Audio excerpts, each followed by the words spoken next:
In the depths of the ocean, a new predator stirs, not a submarine with sailors aboard, but a machine, silent, unseen and built to strike.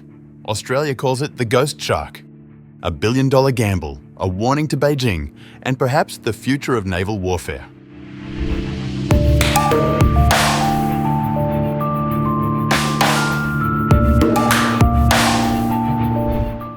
Australia has unveiled one of its most ambitious defence projects in recent memory, the Ghost Shark, an extra-large autonomous undersea vehicle. Unlike traditional submarines, this is a fully uncrewed system, stealthy, long-range, and designed to carry out intelligence, surveillance, reconnaissance, and even strike missions. Developed in partnership between the Australian Defence Force and the US defence startup Anduril Industries, the Ghost Shark marks a turning point in how navies prepare for the wars of the future. The Australian government has committed about $1.1 billion for dozens of Ghost Sharks, with the first expected to enter service in January 2026. At its core, the Ghost Shark is an XLAUV, an extra-large autonomous undersea vehicle. In plain terms, it is a submarine without a crew. It can operate across long ranges, stay submerged for extended periods, and carry out missions that until now required conventional submarines. Officials are careful not to reveal too much. Details on range, payload, and the exact number of Ghost Sharks being built remain classified. What they do stress is capability. Today we are announcing a $1.7 billion commitment over the next 5 years to manufacture Ghost Shark in Australia. This is a contract with Anduril Australia, which will see the manufacturing, or the development and the manufacturing of Ghost Shark behind us. This is the highest tech capability in the world. It exemplifies the fact that Australia is leading the world in terms of autonomous underwater military capabilities. And Ghost Shark is capable of engaging in intelligence, surveillance, reconnaissance and strike. This is a profoundly important capability for the Royal Australian Navy.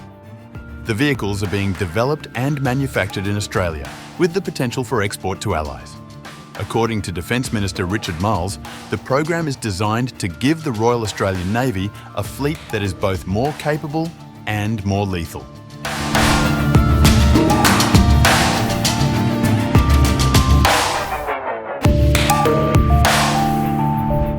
One of the striking features of the Ghost Shark project is its speed. Most major defence programs take decades to move from concept to reality. In this case, the Navy and Anduril moved from design to production in less than 3 years. This was achieved by breaking with convention, co-developing and co-funding the project, embedding Navy personnel alongside Anduril's engineers, and sharing both the risk and the urgency. It marked a sharp departure from the slow, bureaucratic procurement cycles that often plague defence innovation. For Anduril, risk-taking was part of the calculation. The company invested its own funds early, acquiring US-based Dive Technologies, an AUV startup, and rapidly scaling prototypes into what would become Ghost Shark. It also built a $60 million advanced manufacturing facility in Australia dedicated to producing the vehicles at scale. The result, as one defence official put it, is a world-class capability delivered at record speed. The strategic rationale is clear. Australia sits at the heart of an increasingly contested region. Chinese naval patrols and incursions are becoming more frequent across the Indo-Pacific. For years, Australian defence planners have wrestled with how to secure the country's vast maritime approaches, stretching thousands of kilometres across the Pacific and Indian Oceans.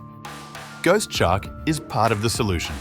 It offers a cheaper, faster to deploy and expendable alternative to conventional crewed submarines.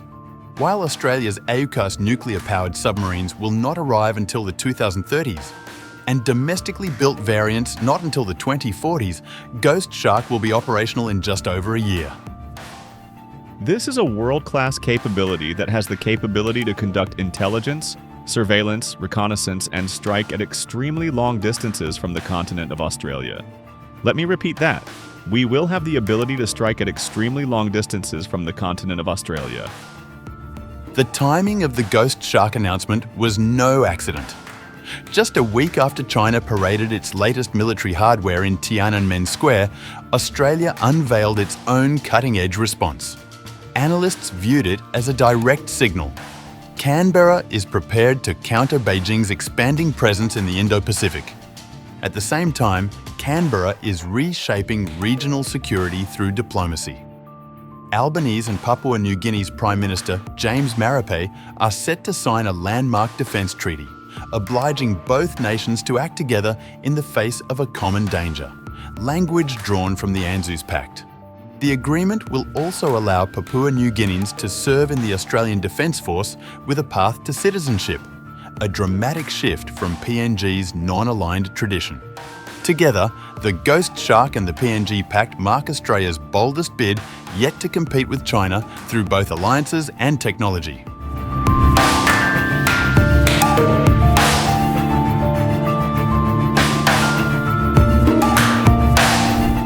The Ghost Shark program is more than a hardware rollout. It is a case study in defence innovation. By embedding Navy officers into Anduril's design process, the project created a feedback loop that sped up development and avoided the pitfalls of slow procurement. For Anduril, it showed that undersea mass could be delivered in years, not decades. For Australia, it highlighted the benefits of calculated risk-taking in meeting urgent security needs. The future of undersea warfare doesn't have to be slow, cumbersome, or exquisite. The free world can own the battle space beneath the waves.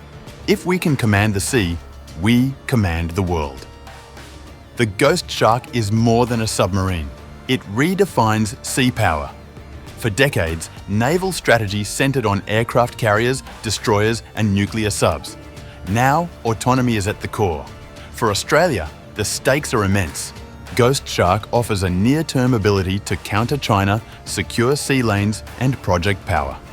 But it must also prove that autonomy can deliver not just prototypes, but operational fleets.